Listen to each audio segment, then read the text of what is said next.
আগের দিনকে chapter number 4 অবধি আগের ভিডিওটায় বুঝিয়েছি। আজকে চ্যাপ্টার নাম্বার 5। চ্যাপ্টার নাম্বার 5 হচ্ছে issues in the design and conduct of selected epidemiological research design. এটা আগের দিন যে cohort study, cross sectional study, case control study এগুলো বলেছিলাম, সেগুলোর ডিটেলসগুলো এখানে আছে। তো কি ছিল ওটা সেটা বলা ছিল। তো প্রথমেই আসি ডেসক্রিপটিভ রিসার্চের মেন স্টেপস কি কি। ফার্স্ট স্টেপ হচ্ছে এক্সামিন দ্য প্রবলেমেটিক সিচুয়েশন। মানে তুই যে কাজটা করছিস কেন করছিস, তোকে তো একটা প্রবলেম বা কিছু একটা ইস্যু অ্যারাইজ করেছে সেটা, তো সেই জায়গাটাকে আগে তোকে প্রথমে যে তুই কি করবি সেটা জানার আগে কিভাবে করবি সেটা এক্সামিন করে নেওয়া ভালো।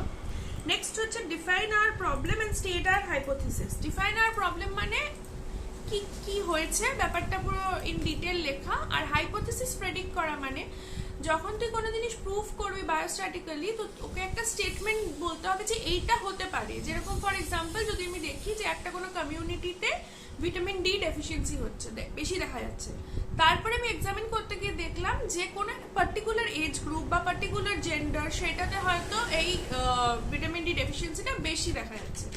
তো আমার হাইপোথিসিস এটা হবে যে ওই পার্টিকুলার এজ গ্রুপে ভিটামিন ডি ডেফিসিয়েন্সিটা বেশি, যেটা কিনা আমার হয়তো maybe 70% of the total deficient পপুলেশনের মধ্যে বিলং করে। তো সেইটাই তোর হাইপোথিসিস হবে। এবার সেটা অ্যাকসেপ্টেড হলো না রিজেক্টেড হলো সেটা তো পরে স্ট্যাটিস্টিক্যাল অ্যানালিসিসটা করার পরে বোঝা যাবে, কিন্তু তার আগে অবধি তোকে এটা দেখতে হবে যে একটা কোনো স্টেটমেন্টের উপরে বেস করে পুরো স্টাডিটা করতে হবে, সেটাকে হাইপোথিসিস বেসিক্যালি নাল হাইপোথিসিস বলে। নেক্সট হচ্ছে list the assumptions upon which are hypothesis and procedures are based. মানে আমার পুরো স্টাডিটা করার জন্য কি কি জিনিস লাগবে, কি কি টুলস লাগবে, কিরকম ভাবে আমি করতে চাই, কি কি অ্যাপারেটাস লাগবে, কি প্রসিজিয়ারে করব, সেগুলোকে লিস্ট করা। তারপরে select appropriate subjects and source material. এবার তুই যদি চাস যে শুধু সেই গ্রুপটাকেই করবি যেই গ্রুপটা মানে তুই টার্গেটেড বেশি হচ্ছে সেটা, নাকি অল ওভার করবি, যেটা আগের দিনকে কি কি টাইপের স্টাডি আর কিরকম পপুলেশন হবে সেটা বলছিলাম, সেটাকে আগে ডিটারমাইন করবি। তারপরে select or construct techniques for collecting data. কিভাবে ডেটা কালেক্ট করবি, কোয়েশ্চেনার্সগুলো যে সেট অফ কোয়েশ্চেনটা তুই বানিয়েছিস সেটা টার্গেটকে দিয়ে দিবি যে তুমি টিক করে আনসার করে দাও, নাকি তুই ভার্বালি জিজ্ঞেস করবি, নাকি কোনো একটা র্যান্ডম স্যাম্পলিং করে সেখানে করবি, নাকি তুই তাদের সবাইকে ডেকে যে কে কোনটা বেশি পারছে। মানে অনেক প্রসিজিয়ার আছে, সেইটাকে আগে ভাবতে হবে যে কিভাবে কোন টেকনিকে কনস্ট্রাক্ট করবি ব্যাপারটা। Validate data gathering techniques. তুই যে ডেটা গ্যাদারিং টেকনিক্স যেগুলো ইউজ করছিস সেটাকে ভ্যালিডেট করা মানে সেটা ফুল প্রুফ হয়। মানে এমন একটা জিনিস করলি যেটার কোনো বেসলেস, সেটা ইয়েসও হতে পারে, নো হতে পারে, তুই সেই আনসার উপরে বেস করে তো একটা স্টাডি করতে পারিস না। তোকে এমন একটা মানে তোর কোয়েশ্চেনটা এমন হওয়া উচিত যেটা থেকে বোঝা গেল যে একদম স্পেসিফিক আনসার্স পেতে পারবি, বা যেটা থেকে সব থেকে বেশি ইনফরমেশনস পেতে পারবি, সেরকমই যাতে তুই টেকনিক্সগুলো ইউজ করিস, সেটাকে ভ্যালিডেশন বলে। তারপরে মেক অবজেক্টিভ এন্ড ডিসক্রিমিনেটিং অবজারভেশনস। অবজারভেশনের কি কি বেসিসে ওটাকে তুই ডিফারেন্সিয়েট করবি, কোনটাকে কিরকম স্কোরিং করবি সেইটা করবি। তারপরে ডেসক্রাইব, অ্যানালাইজ, ইন্টারপ্রেট আর ডেটা ইন ক্লিয়ার। ডেসক্রাইব তো তুই এই পুরো জিনিসটাতে করছিসই, করতে করতে অ্যানালাইজ মানে বায়োস্ট্যাটিক্যাল অ্যানালাইসিস, তারপরে তোর কনক্লুশন, তোর বায়োস্ট্যাটিক্যাল অ্যানালাইসিস অনুযায়ী কি হচ্ছে সেইটা দেখে নিয়ে সেই অ্যানালাইসিসের উপর বেস করে তোর কনক্লুশন বা তোর হাইপোথিসিসটা অ্যাকসেপ্টেড হয়েছে না রিজেক্টেড হয়েছে, আর সেটার মানে কি দাঁড়াচ্ছে, আলটিমেটলি তো স্টাডির রেজাল্টেন্ট কি, সেইটা পুরোটাকে ক্লিয়ার অ্যান্ড প্রিসাইজ টার্মসে লেখা উইথ প্রুফ, এটাকে বলা হচ্ছে ইন্টারপ্রিটেশন। তো প্রথম হচ্ছে collection of data. Collection of data হচ্ছে টোটাল, একটা হয় হচ্ছে পুরো পপুলেশন যেরকম আগেই বললাম, আর একটা হয় স্যাম্পল পপুলেশন দিয়ে। এবার সেইগুলো ডিটেলসে লেখা আছে উইথ এক্সাম্পল তোদের বইতে। নেক্সট হচ্ছে কোরিলেশন স্টাডিজ। তুই যদি কম্প্যারেটিভ স্টাডি করিস তাহলে তোকে কোরিলেট করতে হবে যে এটার সঙ্গে এটা কম্প্যারিজনটা করতে হবে।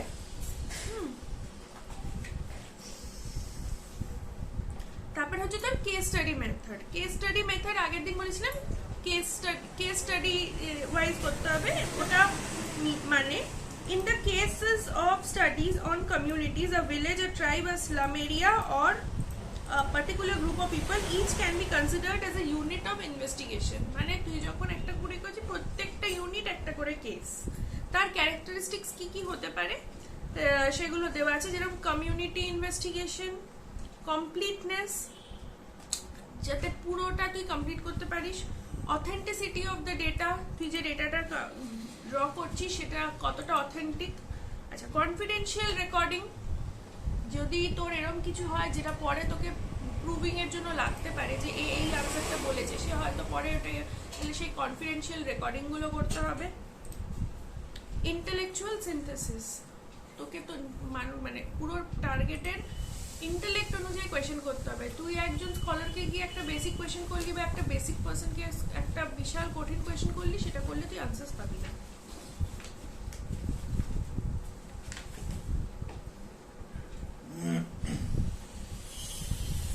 Issue in design of case control studies, কি কি ইস্যুস হতে পারে কেস কন্ট্রোল স্টাডিতে, মানে কি কি প্রবলেমস ফেস করতে পারিস। ফার্স্ট তো হচ্ছে কেসটা তুই যদি ঠিক করে না সিলেক্ট করিস তাহলে একটা প্রবলেম, তুই ঠিক রিপোর্ট পাবি না। নেক্সট হচ্ছে তোর মানে আনসার দেওয়ার ইন্টারেস্ট লোকের কম থাকতে পারে। থার্ড হচ্ছে কেস থাকলে তার একটা কন্ট্রোল থাকবে, মানে যার উপরে বেস করে তুই কম্প্যারিজনটা করছিস, তো সেই কন্ট্রোলেরও যে সব কিছু নেই, যেই যেই পয়েন্ট তুই দেখছিস সেগুলো অনুযায়ী কন্ট্রোলটাতে সেই পয়েন্টসগুলো নীল থাকা উচিত, আর কেসে সেগুলো তুই পাবি না, তার সঙ্গে কম্পেয়ার করবি। তো সেই কন্ট্রোলটাও সেইভাবেই খুঁজতে হবে, অনেক সময় সেটাতেও প্রবলেম হয়ে যায়। Deciding the number and manner of selection of cases and control, কতগুলোতে কম্প্যারিজন করবি, কতগুলো কেস আর কতগুলো কন্ট্রোল লাগবে, সেই মানে ডিটারমাইন করাটাও একটা ডিফিকাল্টি হয়ে দাঁড়ায়, আর কখনো সেটার জন্য ডেটা প্রবলেম হয়। Ascertainment of disease and exposure status, অনেক সময় অনেকের আনসার্স ভুল বা তোর হয়তো বুঝতে ভুল, সেটার জন্য অনেক সময় ডেটা ভুল হয়। আচ্ছা এরকমই এবার কোহর্ট স্টাডি বলেছিলাম, কোহর্ট স্টাডিতে কি কি ইস্যু হতে পারে। এবার তুই যে কোহর্ট স্টাডিতে কি তুই একটা পপুলেশন, একদম সেই পার্টিকুলার পপুলেশনকে তো ধরে নিচ্ছিস যাদেরকে ভাবছিস যে পুরোটা ওরা এফেক্টেডই আছে, কিন্তু সেটাও তো ভুল ধরা হতে পারে। সেই জন্য সেটা একটা কম্প্যারিজন করতে গেলে দুটো গ্রুপের মধ্যে যখনই কম্প্যারিজন করবি সেম টাইপ অফ সবার ডেটা থাকবে না, সেজন্য কম্পেয়ার করতে ডিফিকাল্টি হতে পারে। ডেটা সোর্সেস নিয়ে খুব প্রবলেম হয়, যেটার উপরে বেস করে তুই কোহর্টের গ্রুপস গুলো করবি। আর তারপরে লাস্টে যখন ফলো আপ করতে হয়, ফলো আপের সময় দেখা যায় কি কিছু জিনিস চেঞ্জ হয়ে গিয়ে এই গ্রুপের জন্য এলিজিবল আর ওই গ্রুপের জন্য এলিজিবল, সেখানেও একটা ডেটার প্রবলেম হয়।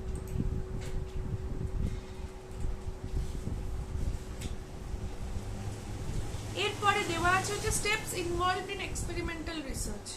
তো সেইখানে স্টেপস গুলো হচ্ছে surveying the literature related to the problems, মানে লিটারেচার রিভিউ করা, identifying and defining the problem, formulating a problem hypothesis যেরকম আগেই বললাম, কনস্ট্রাক্টিং অ্যান এক্সপেরিমেন্টাল প্ল্যান, মানে মেথোডোলজি লেখা, তার রিসার্চ ডিজাইন লেখা, তার টার্গেট পপুলেশন কিসের উপর, ইনক্লুসিভ ফ্যাক্টর এক্সক্লুসিভ ফ্যাক্টরস গুলো লেখা দিয়ে তার মধ্যে identifying all the non experimental variables, select a research design, select a sample of subject, select or construct to validate instruments যেরকম আগেই বললাম, outline procedures, আর সেটা ট্রায়াল রান করতে হবে, then state the statistical or null hypothesis।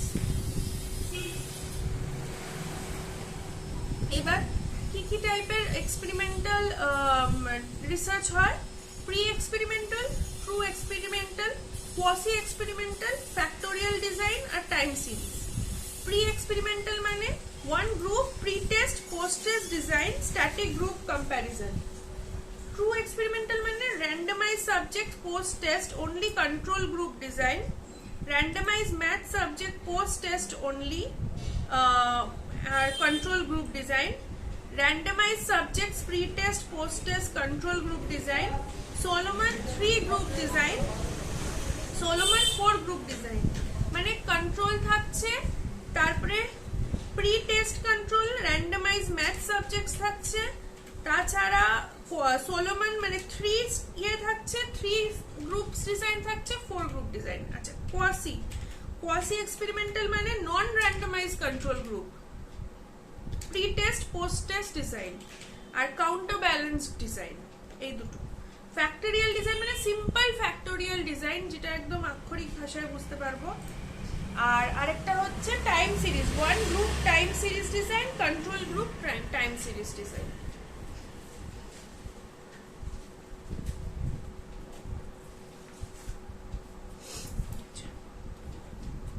Quasi experimental ডিজাইনের উপরে কিন্তু অনেক শর্ট কোয়েশ্চেন্স আসে, যেগুলো 5 নম্বরের কোয়েশ্চেন, এইটা একটুখানি ভালো করে বই থেকে পড়ে নিই।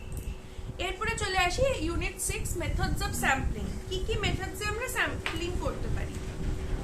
প্রথম হচ্ছে probability sampling. Probability sampling is based on random selection of units from a population, মানে প্রবাবল কে কে হতে পারে সেই অনুযায়ী ধরে নেওয়া, সিম্পল টার্মসে।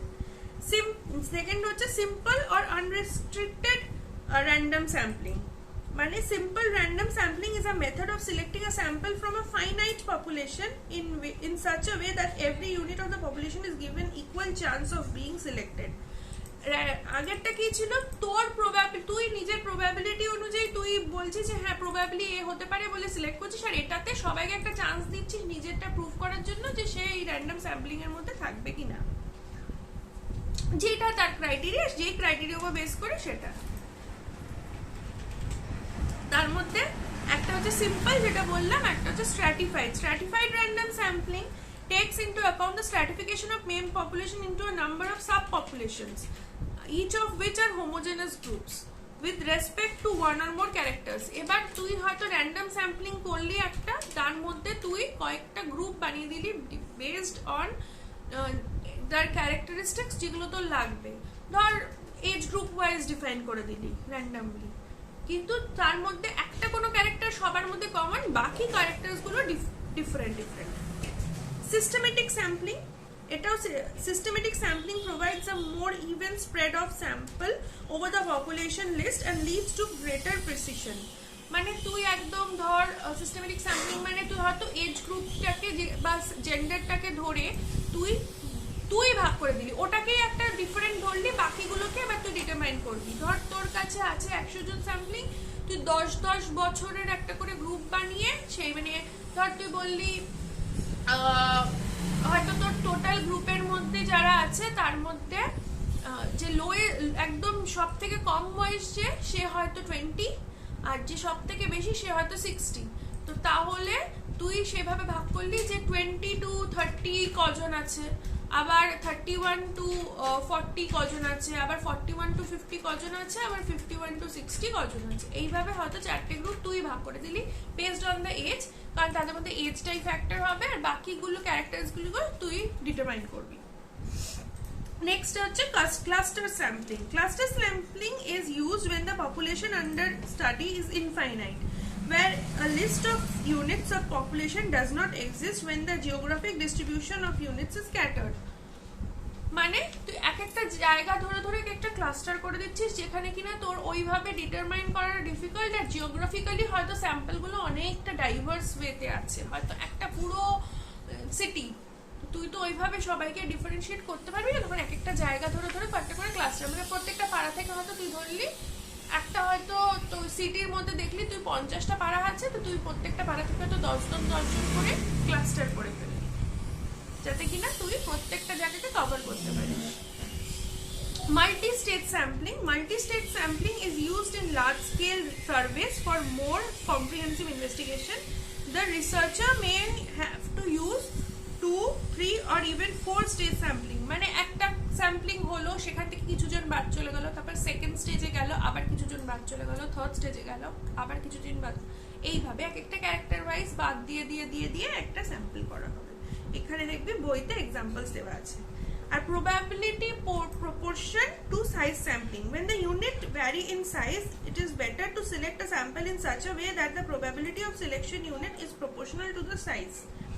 মানে তোর 100 জন আছে, তুই হয়তো তার মধ্যে থেকে র্যান্ডম 20 জনকে তুলবি, এটা হচ্ছে তুই সাইজ স্যাম্পলিং করছিস, একদম কতগুলো তোর সাবজেক্ট হবে সেটা তুই সেই অনুযায়ী ওটাকে ডিভাইড করছিস।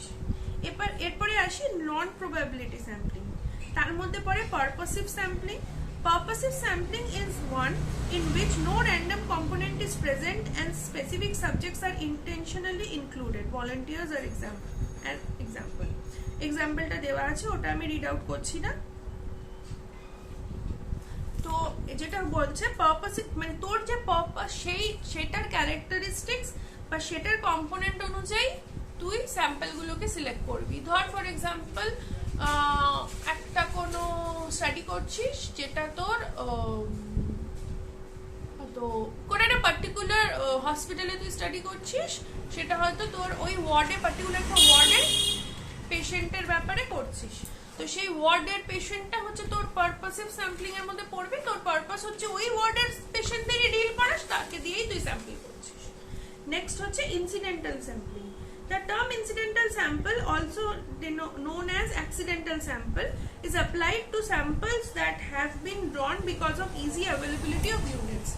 মানে তোর হাতের কাছে যাদের যাদের পাচ্ছিস তাদেরকে দিয়ে স্যাম্পল ক্রিয়েট করে তাদের মধ্যেই বিভিন্ন জিনিস করছিস। নর্মালি কি হয়, হয়তো তুই কোভিড এর কিছু একটা করছিস, তো কোভিড তো এখন অনেক জায়গায় আছে, তোকে তো খুঁজে ওরম করে বার করাটা মুশকিল, তো সেই জন্য তুই হয়তো পুরোটা একটা জায়গা ধরে নিলি, সেখান থেকে যেটা তোর ইজিয়ার হয় যাদের কাছে যাওয়া, সেখানে তুই গেলি, সেখানে গিয়ে তুই তারপরে বাকি ক্যারেক্টারিস্টিক্স ওয়াইজ সেটাকে আপ ডাউন করে বুঝলি, তোর ডেটাটাও কালেক্ট করলি, কিন্তু তোর স্যাম্পলিংটা কিন্তু ওই জায়গায় যাকে পাবি তাকেই করবি, এরকম একটা ব্যাপার।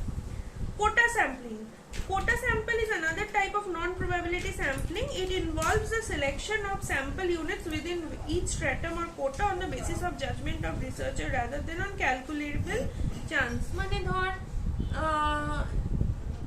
কোন একটা পার্টিকুলার জায়গায় তুই স্যাম্পলিং করছিস যে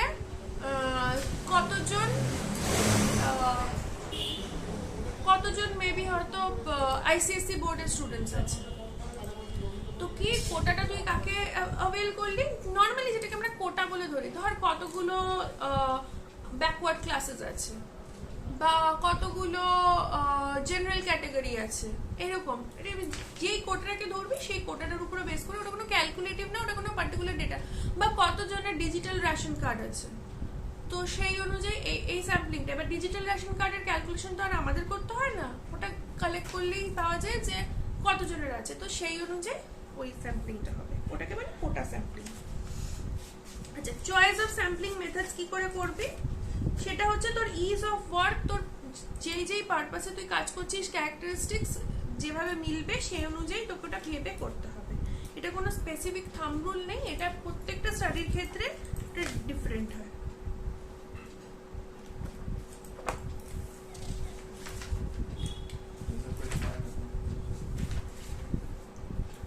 এরপরে চলে আসি unit 7 research tools 1 questionnaire, rating scale, attitude scale and tests. এই চ্যাপ্টারগুলো থেকে কিন্তু অনেকগুলো মানে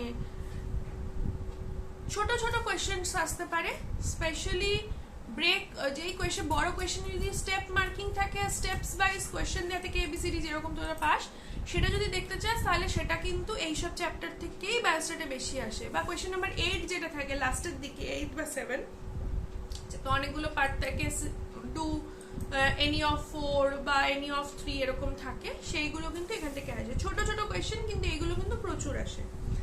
প্রথমে আসি স্কেল। স্কেল মানে একটা ফার্স্ট স্কেলিং হচ্ছে, মানে স্কেলিং মানে তুই যখন কোনো ডেটা কালেক্ট করছিস সেটাকে তখন বায়োস্ট্যাটিক্যালি অ্যানালাইজ করবি, মানে ম্যাথামেটিক্যাল অ্যানালাইসিসে যখন যাবি তখন সেই ম্যাথামেটিক্যাল অ্যানালাইসিসটা তোকে একটা কোনো স্কোরিং দিয়ে করতে হবে বা একটা কোনো ডেটা কালেকশন মেথডে করতে হবে, তো সেটা স্কেলটা কিভাবে করবি। প্রথম হচ্ছে nominal scale. Nominal scale, it is the most elementary form of scale as indicated by the name itself. It is only nominal. The form of scale is largely used to classify people or objects in certain categories like male, female, rural, urban.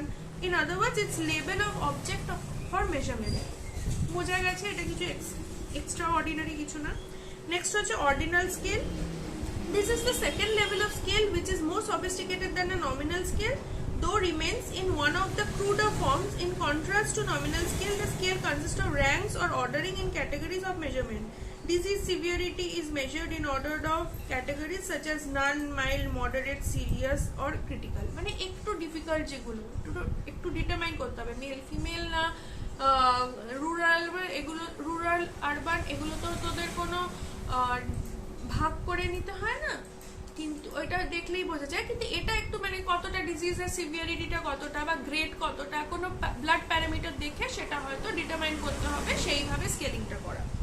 R third হচ্ছে metric scale, the characteristic which can exactly B measured in terms of, যেরকম ওয়েটের অনুযায়ী যদি করিস, height যেটা তুই measure করে নিতে পারবি, হাইট অনুযায়ী করলি। বাচ্চাদের ক্ষেত্রে এমইউএসি করা যেতে পারে, তারপরে তোর বিএমআই ইন্ডেক্স দিয়ে করা যেতে পারে।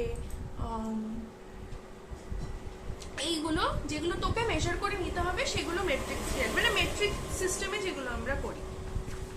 নেক্সট চলে আসি কিভাবে characteristics of a good research টুল। প্রথম অবশ্যই আগেই বলেছি ভ্যালিডিটি চেক করতে হবে, ভ্যালিড কিনা ওই পার্টিকুলার রিসার্চ টুলটা। নেক্সট হচ্ছে রিলায়েবল কিনা, ওটার উপরে বেস করে কোনো সার্ভে করা যায় কিনা, এটার জন্য লিটারেচার রিভিউ করতে হবে। আর ইউজেবল কিনা, মানে তোর ইউজ করতে অসুবিধা হলে পরে সেটা কিন্তু আমরা কখনো, যেটা আমাদের সব থেকে বেশি ইজিলি ইউজেবল সেটা, এই তিনটে পয়েন্ট মাথায় রেখে টুলসগুলো ব্যবহার করতে।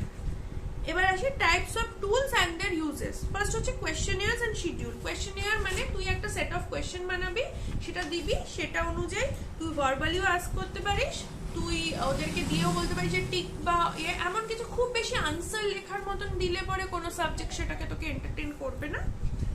Yes, no, true, false, tick, অথবা ভার্বালি জিজ্ঞেস করে তুই সেটাতে টিক করলি। কিন্তু এগুলোতে কিন্তু তোদেরকে আগে মানে ওখানে একটা সিগনেচার বা যে দিচ্ছে তার সিগনেচারটা নেওয়া বা তার কোনো অথেন্টিকেশন নাম্বার, এটা কিন্তু মেনশন করাটা জরুরি।